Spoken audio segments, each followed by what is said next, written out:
So is it chapter 5, verse number 4? Hare Krishna, my dear devotees, all glories to Srila Prabhupada ki jai. Hare Krishna, Krishna Krishna, Hare Hare. Hare Rama, Rama Rama, Hare Hare. Okay, today we're hearing from Srimad Bhagavad Gita, chapter 5, text number 4. And this verse says, only the ignorant speak of devotional service, karma yoga, as being different from the analytical study of the material world, or Sankhya. Those who are actually learned say that he who applies himself well in one of these paths achieves the results of both. Purport by His Divine Grace, A.C. Bhaktivedanta Swami Prabhupada.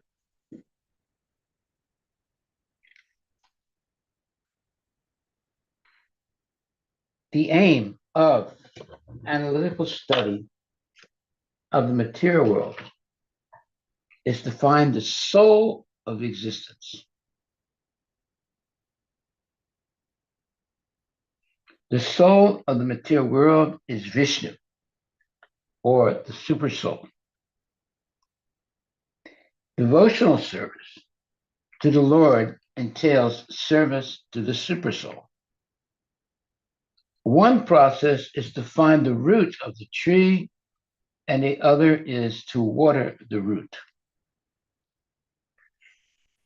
The real student of Sankhya philosophy finds the root of the material world, Vishnu, and then in perfect knowledge engages himself in the service of the Lord. Therefore, in essence, there's no difference between the two because the aim of both is Vishnu. Those who do not know the ultimate end say that the purposes of Sankhya and Karma Yoga are not the same. But one who is learned knows the unifying aim in these different processes. So this is talking about Sankhya Yoga and devotional service. The goal of both is the same. It's to find out Krishna or Vishnu. Okay. Text number 5. One who knows that the position reached in means of analytical study can also be attained by devotional service, and who therefore sees analytical study and devotional service to be on the same level, sees things as they are. Purport by Srila Prabhupada. The real purpose of philosophical research is to find the ultimate goal of life. Since the ultimate goal of life is self-realization, there is no difference between the conclusions reached by the two processes. By Sankhya philosophical research, one comes to the conclusion that a living entity is not a part and parcel of the material world, but of the Supreme Spirit whole. Consequently, the spirit soul has nothing to do with the material world. His actions must be in some relation with the Supreme. When he acts in Krishna consciousness, he's actually in his constitutional position. In the first process, Sankhya, one has to become detached from matter.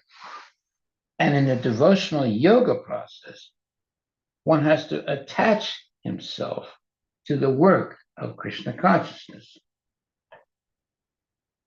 Factually, both processes are the same. In other words, Sankhya is detached from matter, and devotional service is to attach oneself to the work of Krishna consciousness. Factually, both processes are the same, although superficially, one process appears to involve detachment, and the other process appears to involve attachment. Detachment from matter and attachment to Krishna are one and the same. One who can see this sees things as they are. So detachment from matter and attachment to Krishna are one and the same. One who can see this sees things as they are. So therefore, this verse says, this is chapter 5, text number 5. One who knows that the position reached by means of analytical study can also be attained by devotional service, and who therefore sees analytical study and devotional service to be on the same level, sees things as they are. Okay. So, the main point here is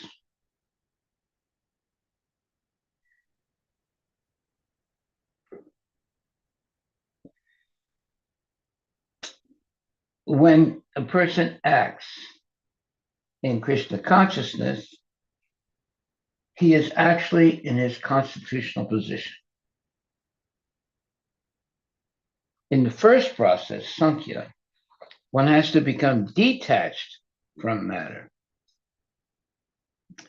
And in the devotional yoga process, one has to attach himself to the work of Krishna consciousness. Factually, both processes are the same, although superficially one appears to be involved, and one appears to involve detachment, and the other process appears to involve attachment. Detachment from matter and attachment to Krishna are one and the same. One who can see this sees things as they are.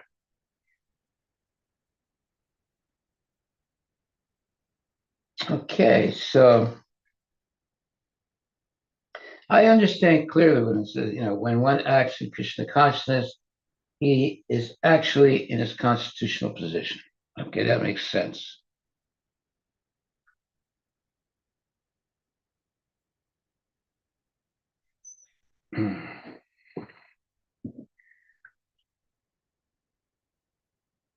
But in the first process, or Sankhya, one has to become detached from matter. And in devotional yoga process, one has to attach himself to the work of Krishna consciousness. Factually, both processes are the same. I don't know.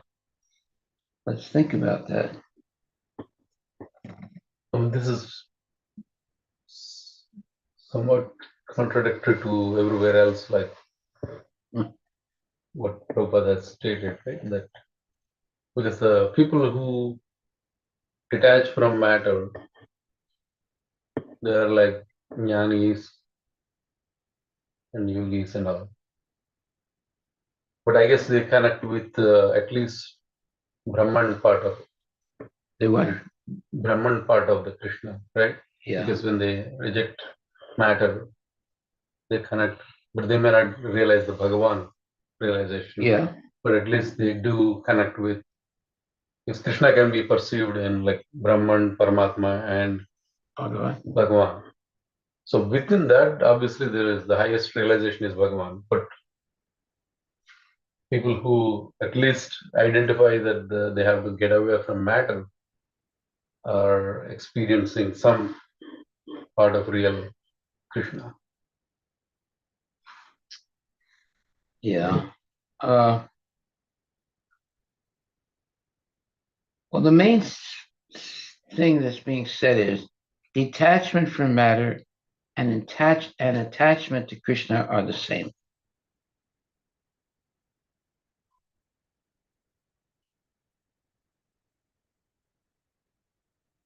But here, I mean, there's a very clear statement here. It says, when one acts in Krishna consciousness, he is actually in his constitutional position. In the first process, Sankhya, one has to become detached from matter. And in the devotional yoga process, one has to attach himself to the work of Krishna consciousness. Actually, both processes are the same, although superficially one process appears to involve detachment, and the other process appears to involve attachment. Detachment from matter and attachment to Krishna are one and the same. One who can see this sees things as they are. Well, still have a little bit of difficulty understanding this. I understand very well, attachment to Krishna. Yeah, I mean that's the whole point of Krishna consciousness. But I don't see how detachment from matter and attachment to Krishna are one and the same.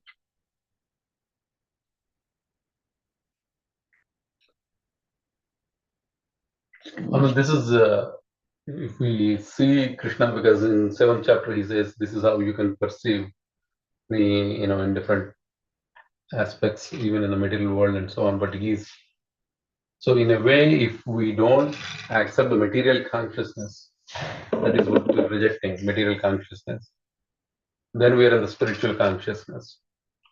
If we don't what? If we are not in the material consciousness, Yeah. then we are in the spiritual consciousness. The spiritual consciousness, as I understand, is Krishna. That can be, again, there are gradations of realization of Krishna. But at least the first level of realization is that of Brahman, because anytime you stay away from the matter, you are at least experiencing the Brahman realization. I mean, that path itself is hard, as later Krishna says. But at least here is kind of giving the baseline, saying that, okay, at least matter versus spirit. Well, when it says detachment from matter and attachment to Krishna are one and the same, one who can see this sees things as they are. I got a little problem with that statement. So is it another way to use the words are like Maya versus Krishna, Maharaj? Like if you're not in Maya, you're with Krishna. Really? Isn't that what they say? Like if you're not with Krishna, you're definitely in Maya. Yeah, I understand that. And that same alternate statement also works, right? If you're not with Maya, then you are with Krishna. And that's how I also see the because there is two generalizations saying that Prabhupada is saying both are same. What if a person is just neutral?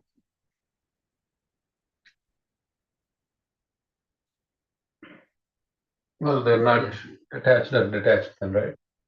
I think there are a lot of people like that, right? They don't believe in God or something, but they still like just want to keep something. They are not a Mayavadi also. So there are a lot of people like that. They are not Mayavadi. They are not attached to material. They just do for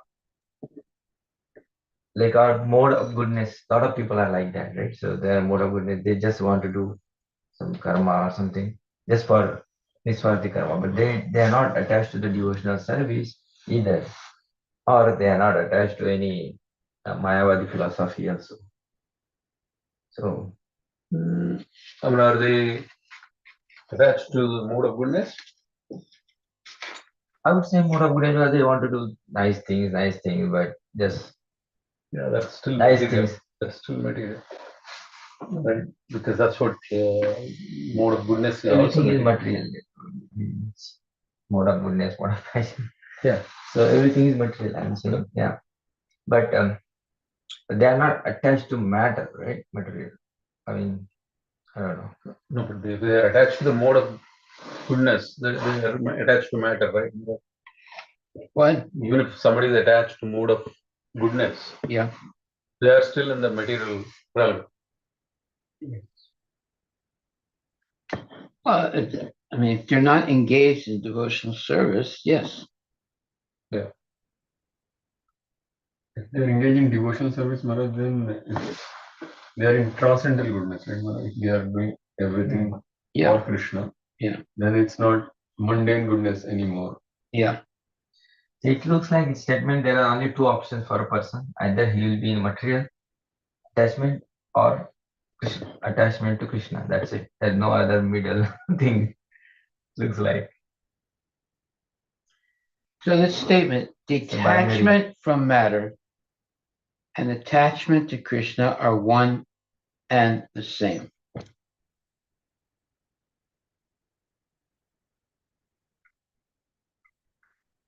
Maharaj, does that mean that they are, if you're not attached, you're not in matter, you're not attached to the desires and temporary pleasures that the material world gives. So by default, then you're going into transcendental mood.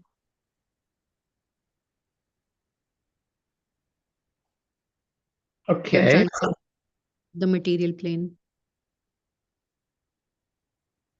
Yeah, once you're on the transcendental plane, Prabhupada is using Krishna generally to say that anything transcendental is Krishna. I mean, that's the word that is probably the.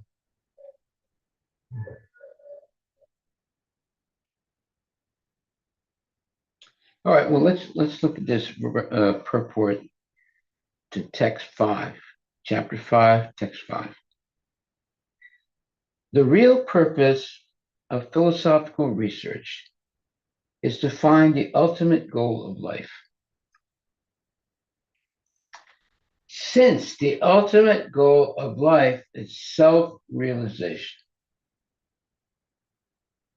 there is no difference between the conclusions reached by the two processes. By Sankhya philosophy, and by Sankhya philosophical research, one comes to the conclusion that a living entity is not a part and parcel of the material world, but of the Supreme Spirit whole. Consequently, the spirit soul has nothing to do with the material world. His actions must be in some relation with the Supreme. When he acts in Krishna consciousness, he is actually in his constitutional position.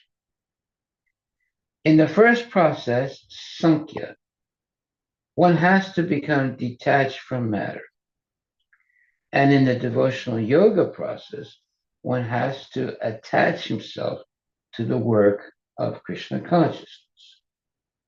Factually, both processes are the same, although superficially one process appears to involve detachment and the other process appears to involve attachment.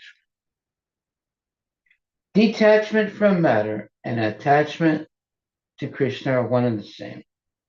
One who can see this sees things as they are. Okay, well, that helps me understand a little better.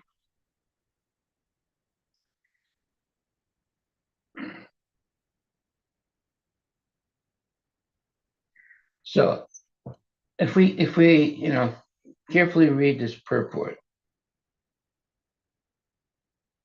it says the real purpose of philosophical research is to find the ultimate goal of life. Since the ultimate goal of life is self-realization, there is no difference between the conclusions reached by the two processes.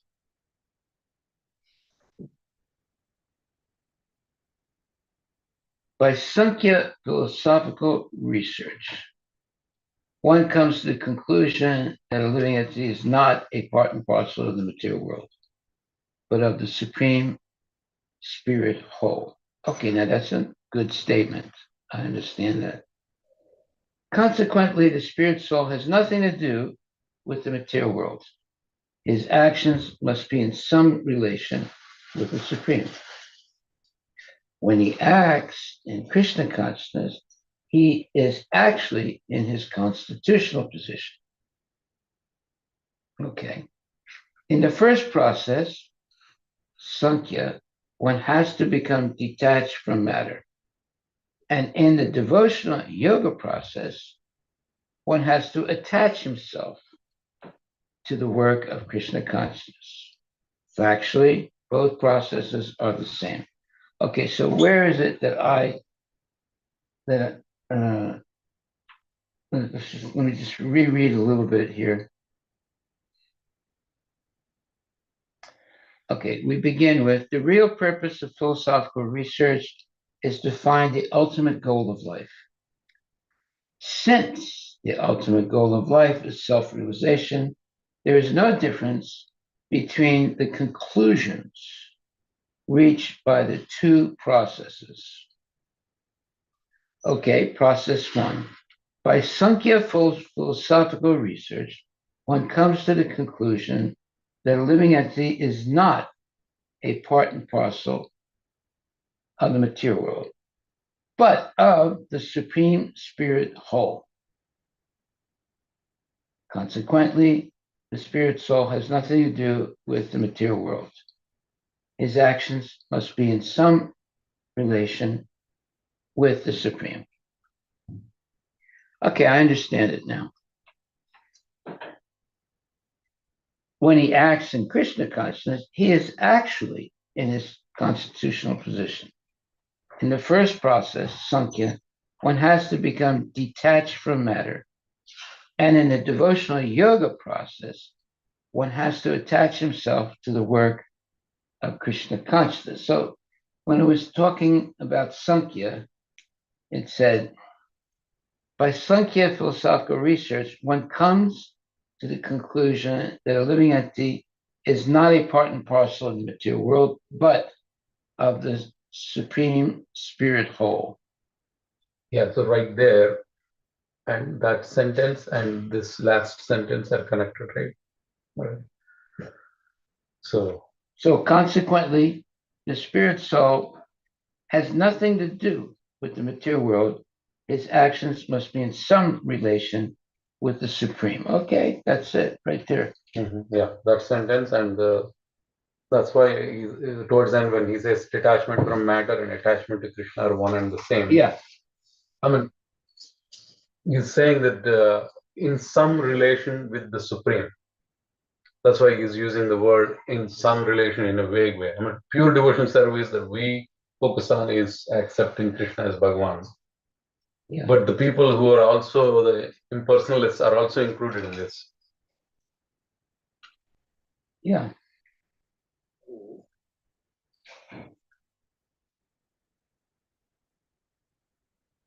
Yeah, his actions must be in some relation with the supreme. When he acts at Krishna, okay. Yeah, in Sankhya philosophical research, one comes to the conclusion that a living entity is not a part and parcel of the material world, but of the supreme spirit whole. Consequently, the spirit soul has nothing to do with the material world. Okay. His actions must be in some relation with the supreme. When he acts in Krishna consciousness, he is actually, okay. So that's it right up there. Now, the second point is when he acts in Krishna consciousness, he is actually in his constitutional position. Okay, and then it says, in the first process, Sankhya, one has to become detached from matter. And in the devotional yoga process, one has to attach himself to the work of Krishna consciousness. Factually, both processes are the same. Although superficially, one process appears to involve detachment, and the other process appears to involve attachment. Detachment from matter and attachment to Krishna are one and the same. One who can see this sees things as they are. Okay. So if we detach ourselves from matter or Maya, then we attach ourselves to Krishna.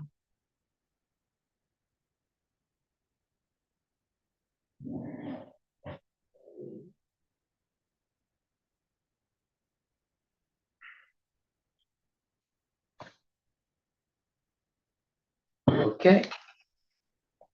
So, and the verse says, I want to read that verse carefully. One who knows that the position reached by means of analytical study can also be attained by devotional service. Okay, that's a clear statement. Mhm. And who therefore sees analytical study and devotional service to be on the same level, sees things as they are. Okay, good. That's now the purport is a little bit more information, but it's basically saying what's in the actual verse itself. Right. Of course, Mayavadis use this verse to say that impersonal path and personal path are also same, How do you know that? because they're using this to say that we are doing the analytical study, Yeah. and it's the same as the devotional service. According to this verse, Krishna is stating this verse, Yeah, it's the same thing. which is why they say that, What do Mayavadi say? because they are doing, let's say, jnanis. Yeah. Jnanis are saying that, okay, neti means not this matter, this matter, this matter. So essentially, they are denying the matter, and then they're experiencing, the impersonal experience of Krishna, basically, right? Well, Mayavadis basically throw the baby out with the bathwater. they they they deny everything, whereas the Vaishnavas never deny everything. They just deny, and they deny things that don't have attachment to Krishna. But the Mayavadis, they deny everything, even the attachment to Krishna. So, No, but that is the the Mayavadis are the number one cancel culture people. They deny everything. so this is actually saying in a way that you cannot deny attachment to Krishna. I mean, we can use this argument to say that they are wrong, because attachment to Krishna is at the same level as whatever they want to. Because they say that attachment to Krishna is also material. Yeah. Right? Because that's what they say. Yeah, you have to be. How can you be attached to something? Yeah. That means you're Maya. Yeah. So this is basically denying the Mayavad explanation that, hey, everything, there should be zero thoughts, there should be zero attachments. But here it's clearly being shown that attachment to Krishna is on a different platform, which is all transcendental platform.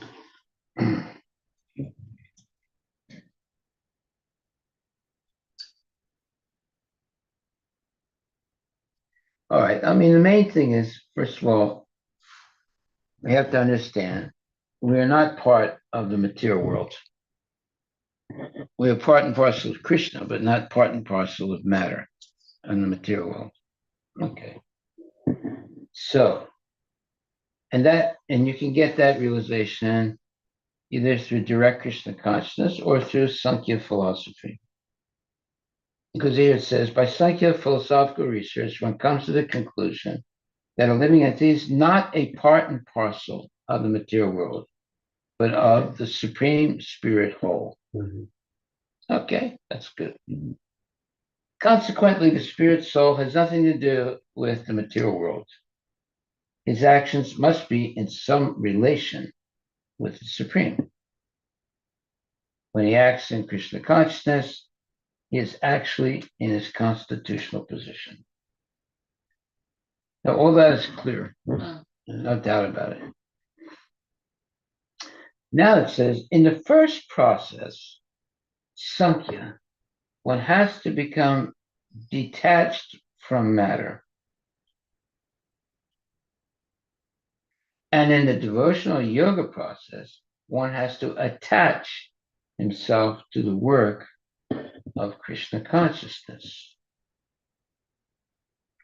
Factually, both processes are the same, although superficially, one process appears to involve detachment, and the other process appears to involve attachment.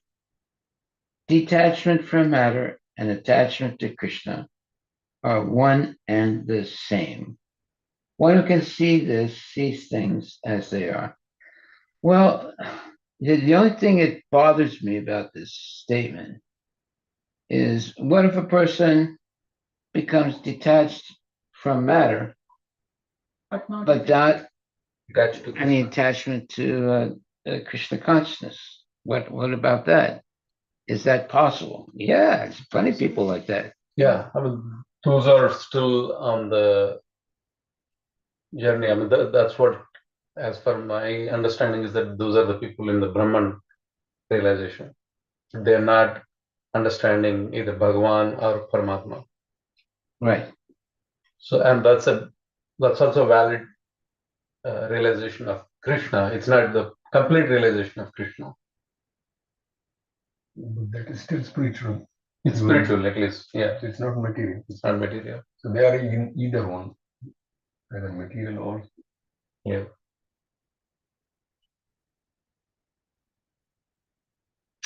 Okay. So detachment from matter and attachment to Krishna are one and the same.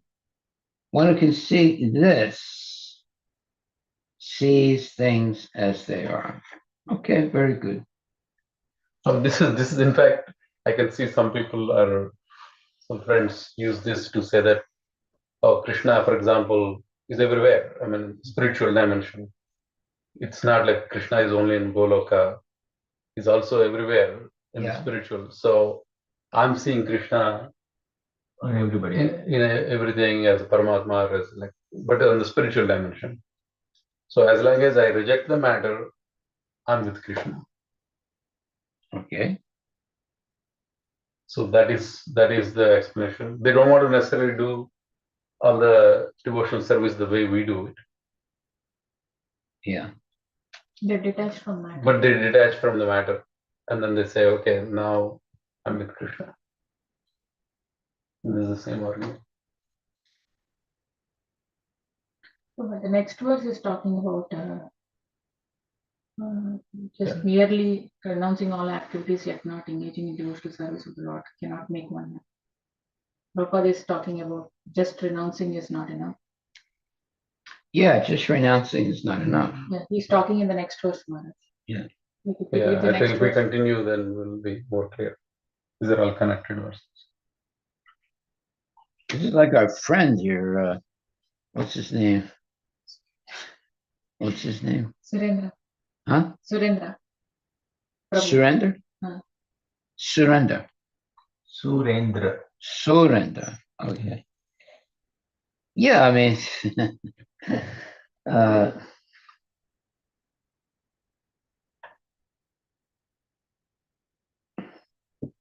we'll come back to that. So, next verse, text 6.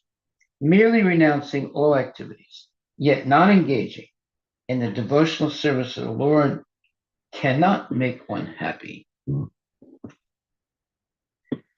But a thoughtful person engaged in devotional service can achieve the supreme without delay. Now, I like that verse. That's very nice. This is what That makes it real make me clear. uncomfortable, sir. Okay, so purport. There are two classes of sannyasis, or persons in the renounced order of life. The Mayavadi sannyasis are engaged in the study of Sankhya philosophy, whereas the Vaishnava sannyasis are engaged in the study of Bhagavatam philosophy, which affords the proper commentary on the Vedanta Sutra. The Mayavadi sannyasis also study the Vedanta Sutras, but use their own commentary called Sarirak Bhasya, written by Sankaracharya.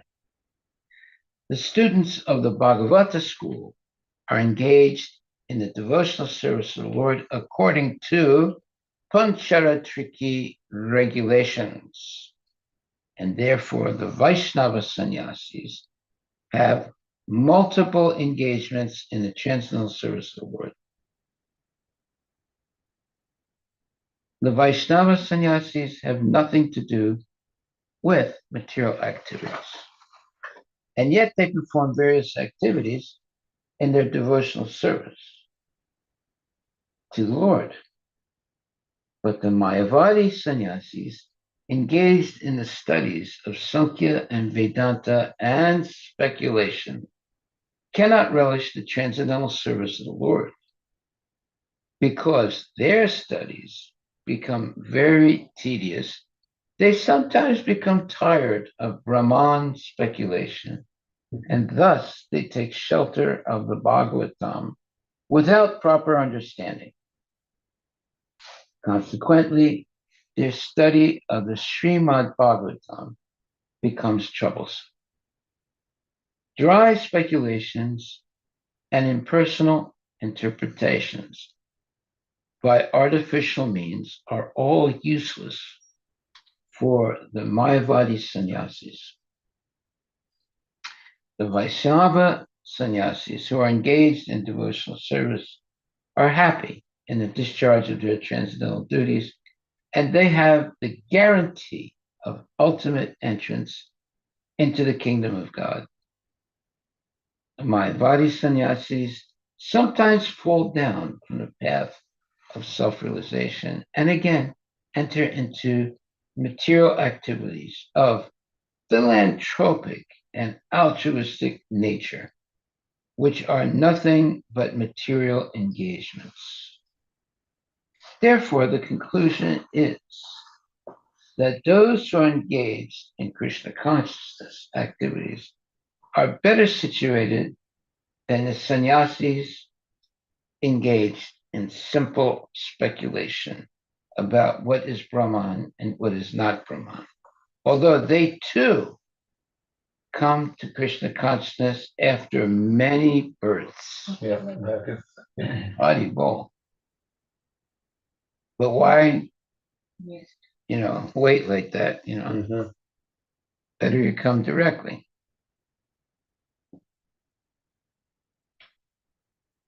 Okay, so that puts a lot of clarity in this purport.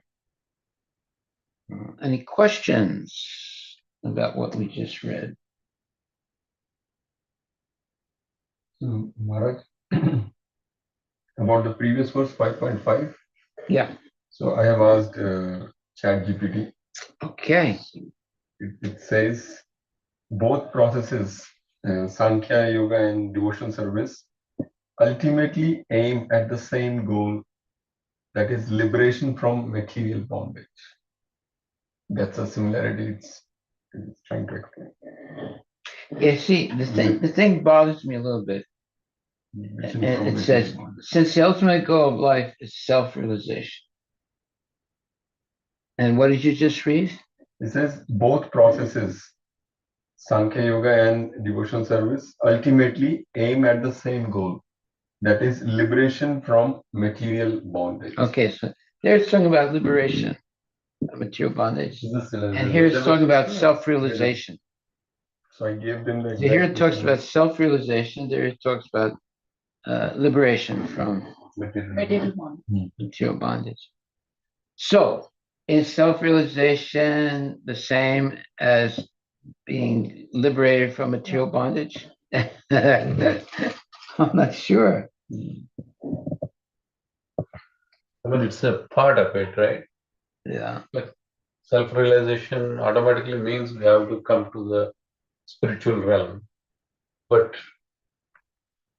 do we see ourselves as a constitutional position of serving Krishna versus just Brahman, Aham Brahmasmi, I think those are all the stages of. to make things clear,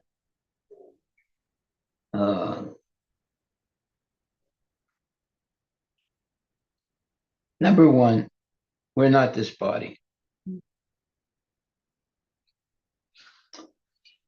What are we? We're the spirit soul.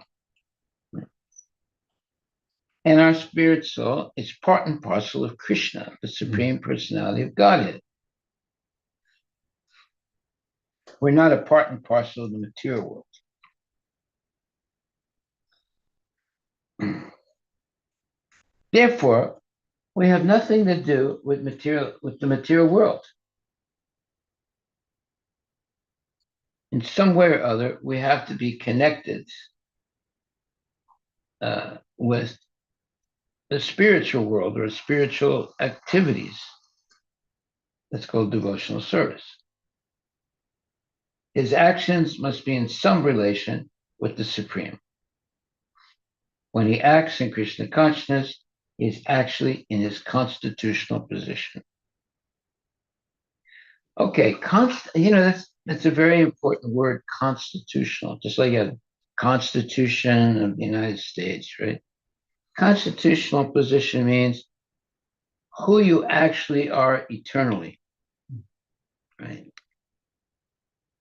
So we are all eternally part and parcel of Krishna. And because we're part and parcel of Krishna, our real activity should be to be engaged in the devotional service of Krishna throughout life. Why? Because our spirit soul has nothing to do with matter or the material world. So when a person acts in Krishna consciousness, he's actually in his or her constitutional position. Now, what does that mean? Constitutional position. That's our eternal position.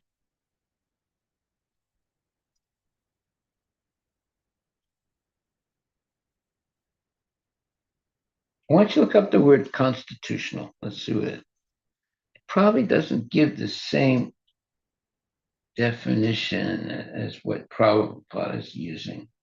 I don't know. I'm not sure. Let's just see. What does it say? Constitutional.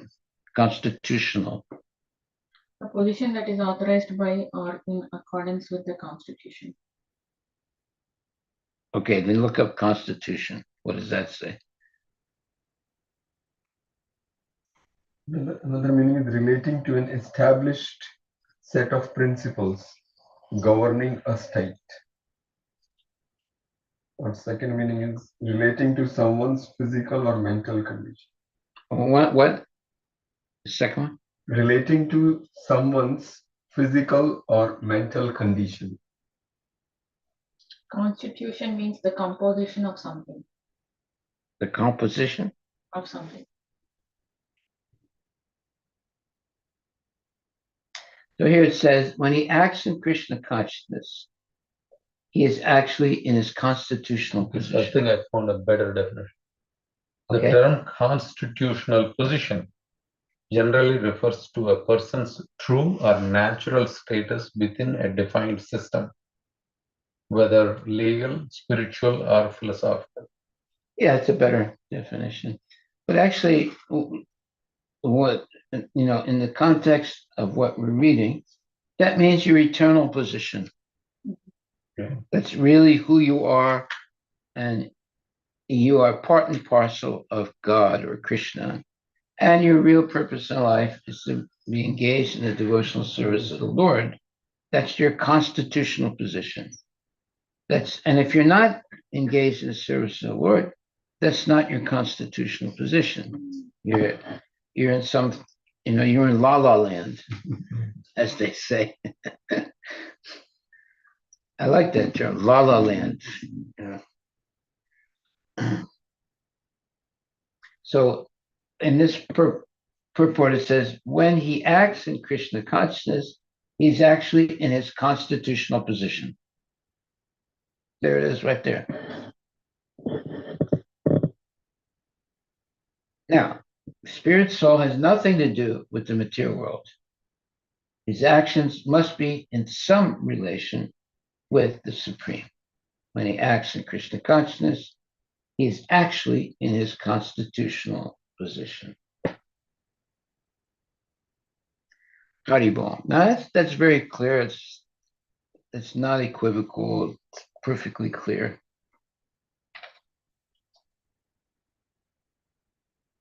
So we should be always engaged in Krishna's service. That's who we are. We're the eternal servant of Krishna. We can never be equal to Krishna. We can never be greater than Krishna. We're always subordinate to Krishna. And therefore, our real purpose in life is to serve Krishna with love and devotion. That's who we really are. Okay, pretty simple, not complicated. Yes. All right, I think we're over time. Any questions online? Thoughts, comments?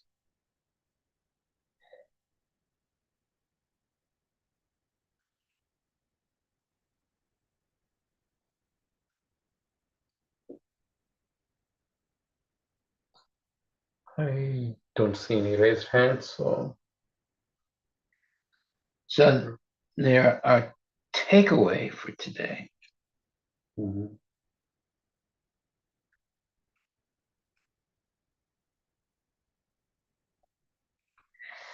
It says, dry speculation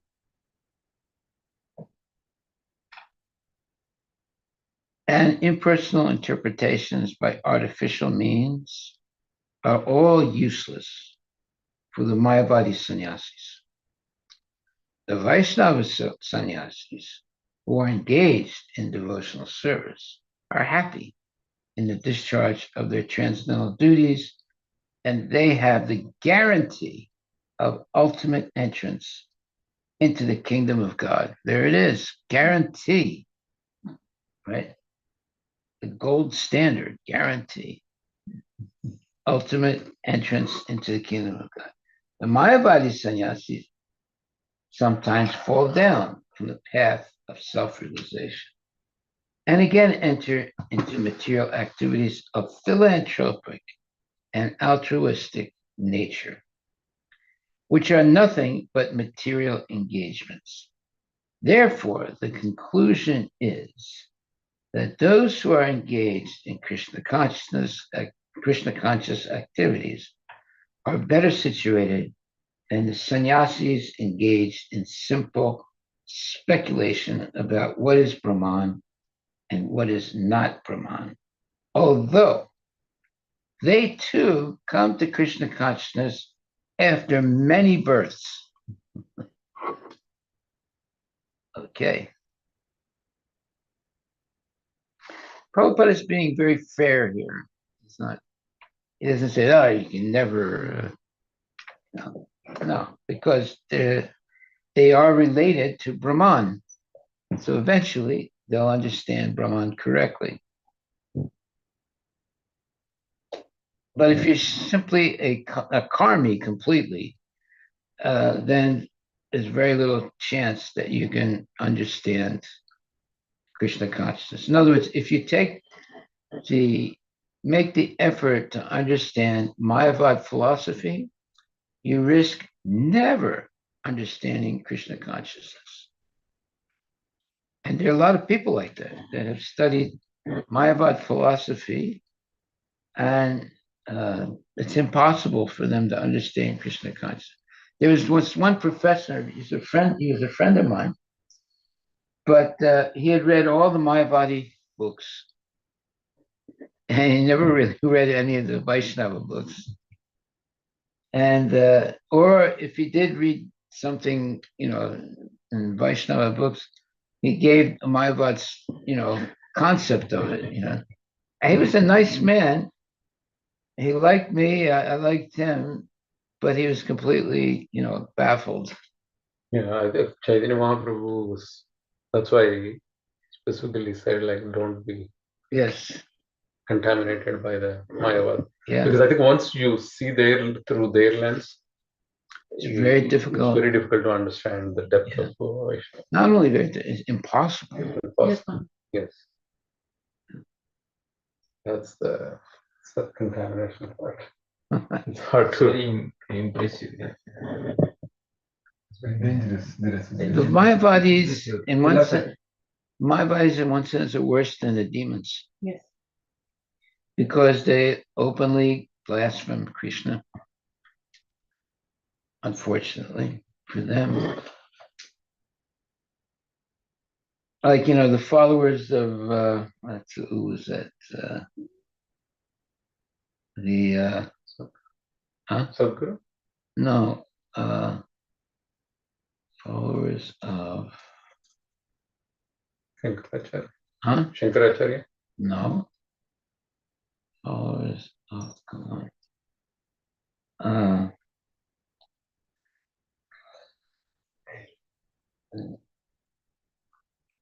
What's their name? I forget. Mahesh Yogi? Huh? Mahesh Yogi? You're getting closer. Vivekananda. Not Mahesh. You're getting closer though. Vivekananda?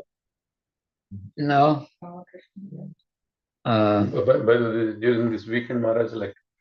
Okay, the most of their followers are women. Oh, Brahma Kumari. Brahma Kumari. Yeah, there you go. Brahma Kumari. Brahma Kumaris. Yeah. They're the worst. Yeah. They blaspheme Krishna like anything, and they don't feel sorry or anything. They discriminate men also. So. They what? Men versus They women. discriminate men also because they think that only women has the rights to go Oh, their philosophy is so. like that. I have met one person who comes from food truck. Was it a girl or a boy? He's boy. But then I told him, you are a boy, then how come? And I think he comes for Adidev Prabhu Friday, helping him. He's a pure Brahma Kumari person. Oh, yeah. Brahmachari. He is. Wow. His name is Ankit. Ankit something. Yeah. I had a long debate with him. Well, what was his point? No. He said that because this is what I mean. Their philosophy is the woman, and then why you are men? Then no, we are also men. Something like that. He was saying that, but we think that we are men. Well, that's the Prakriti there's argument. one thing they do that's good. They're supposed to be completely celibate. Now, whether they are actually, that's another question. But they're supposed to be completely celibate. And their idea is that in this lifetime, if you maintain celibacy, then the next lifetime, you'll have sense gratification. Why don't you look that up? In other words, they are promised sense gratification in the next lifetime or the next yuga. In this yuga, they have to be completely renounced, but in the next yuga, they can engage in sense gratification.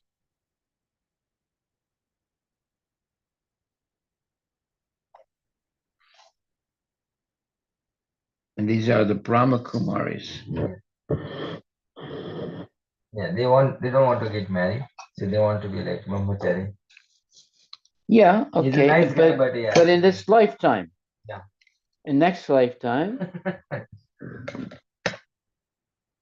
or in the next yuga, they'll be able to engage in sense gratification.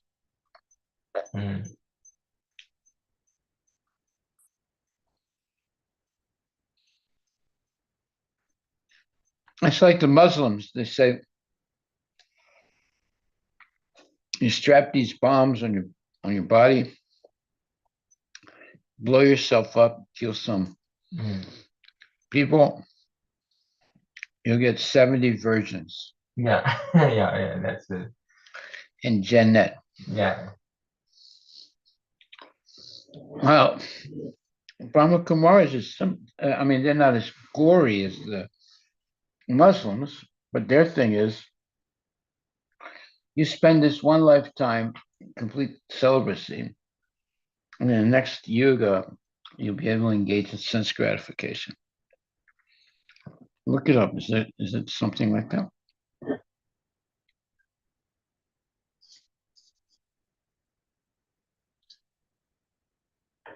Brahmakumaris teach that celibacy is essential for maintaining spiritual energy and purity.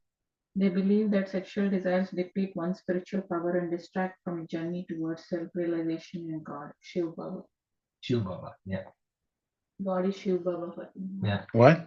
God is Shiv Baba. God is Shiv Baba. Shiv Baba. Baba. Baba. B-A-B-A, Baba. Okay, but go ahead. Read some more. Unlike many religious groups that encourage celibacy mainly for monks or priests, the Brahmakumaris advocate celibacy for all followers, including married couples. They encourage married practitioners to live as brother and sister rather than husband and wife. Okay, keep reading. They believe that Raja Yoga meditation helps in controlling physical desires by focusing on the soul and its connection with God. Sexual energy is seen as something that should be transformed into higher spiritual consciousness. Sexual relationships are constructed to create karmic bondage, keeping individuals tied to material existence. Celibacy, according to them, helps in achieving liberation and a higher spiritual state in the next birth. Okay, keep reading. Let's read about the next birth. The movement, led primarily by women, sees celibacy as a way to empower individuals, especially women, by freeing them from societal expectations regarding marriage and family life. They often discuss celibacy in terms of health, mental clarity, and emotional stability, claiming that it leads to greater self-control, inner peace, and a more focused mind.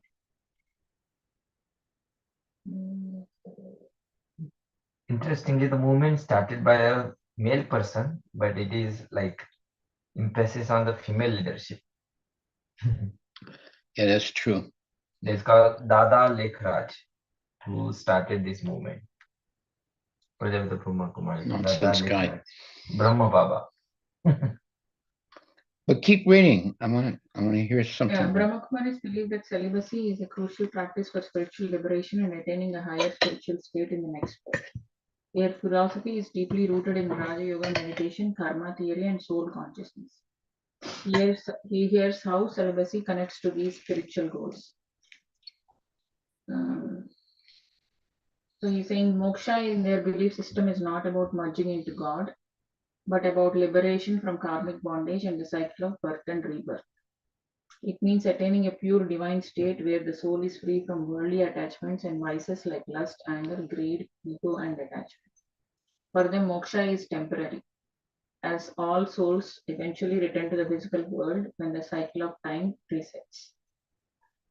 Sexual desires create karmic entanglements. Engaging in sexual activity, even within marriage, leads to the creation of karmic bonds which trap the soul in the cycle of birth and rebirth.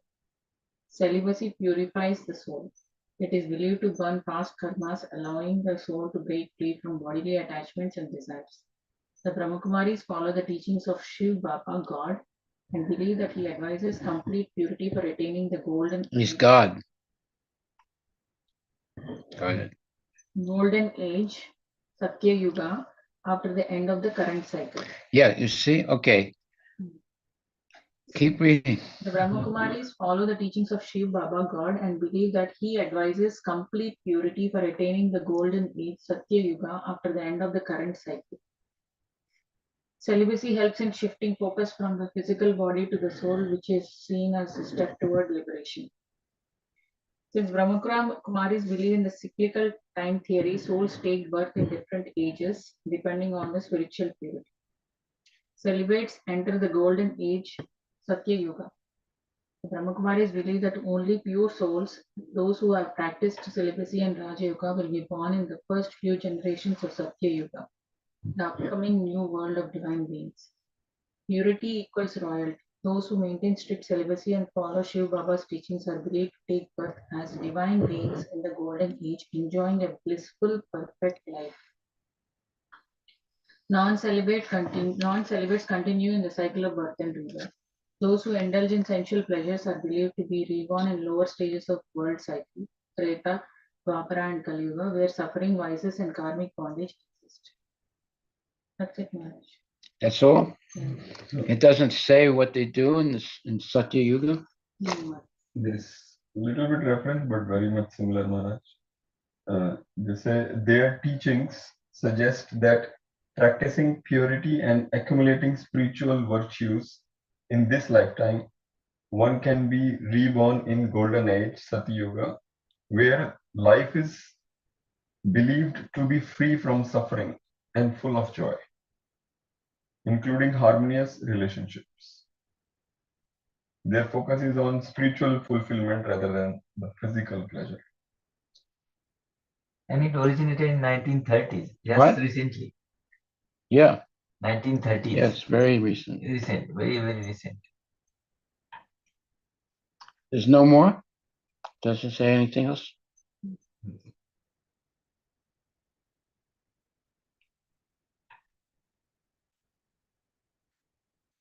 But they do talk about the rebirth in golden age.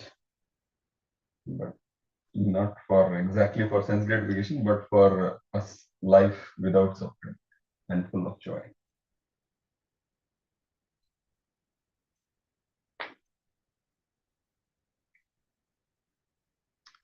Well,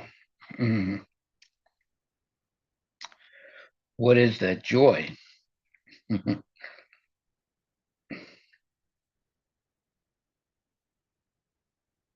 Anyway, it's a hodgepodge philosophy. I mean, celibacy is good. Nothing wrong with it. And instead of worshiping Krishna, they worship some Baba. Yeah, Shiv Baba. But they don't, yeah, Krishna is not at all in discussion. Yeah. Nowhere in there.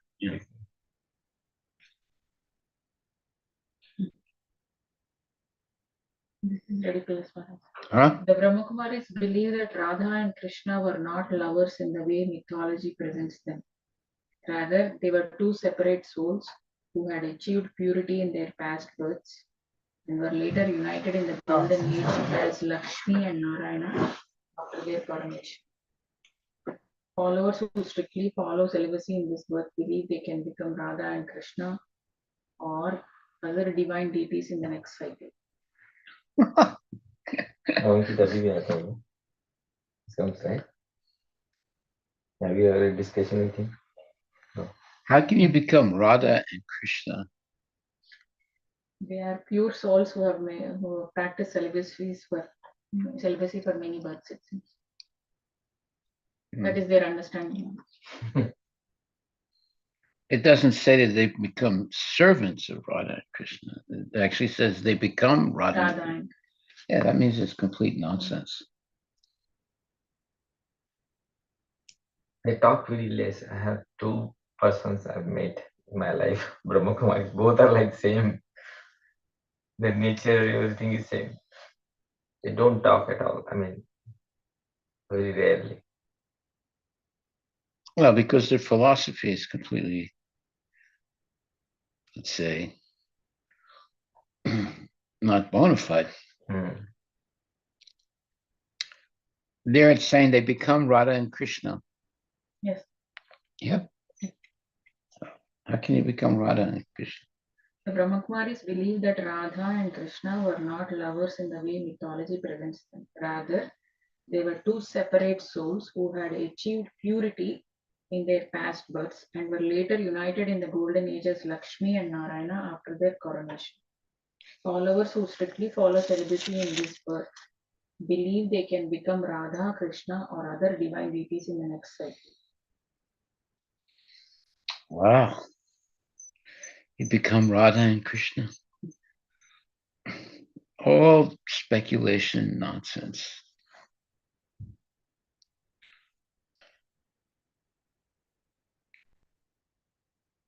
Yeah, I never really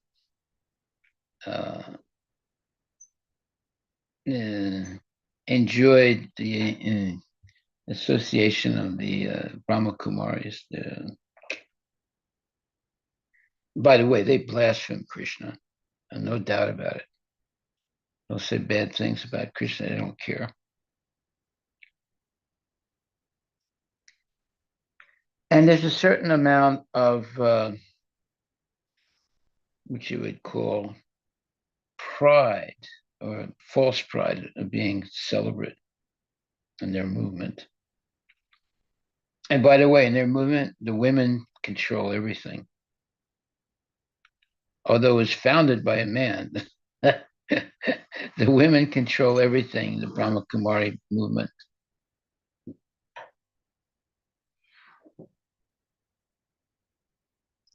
Yeah, they're aimed at Satyuga. What? Final destination is Satyuga. Now, for them, destination. For them, final destination is Satyuga, and they say that the movement believes that they are God's instruments to establish this new world, which is Satyuga.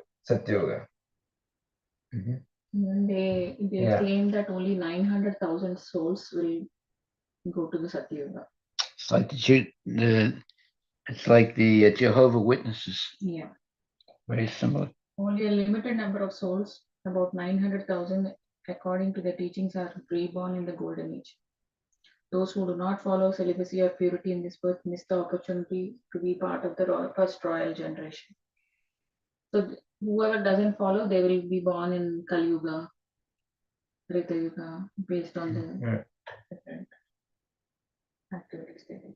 The most spiritually elevated souls will be the first to take birth in this perfect world, free from suffering, vices, and negativity.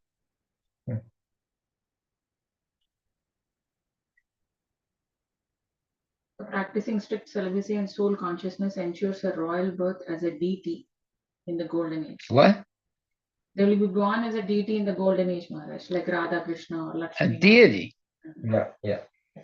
The purest souls become the first kings and queens like Lakshmi and Narayan, while others take birth in noble families. A pure soul lives a divine, blissful, and effortless life in the golden age, free from sorrow and suffering. This belief system motivates followers to adopt celibacy and strict spiritual discipline to secure a high status birth in the next world cycle.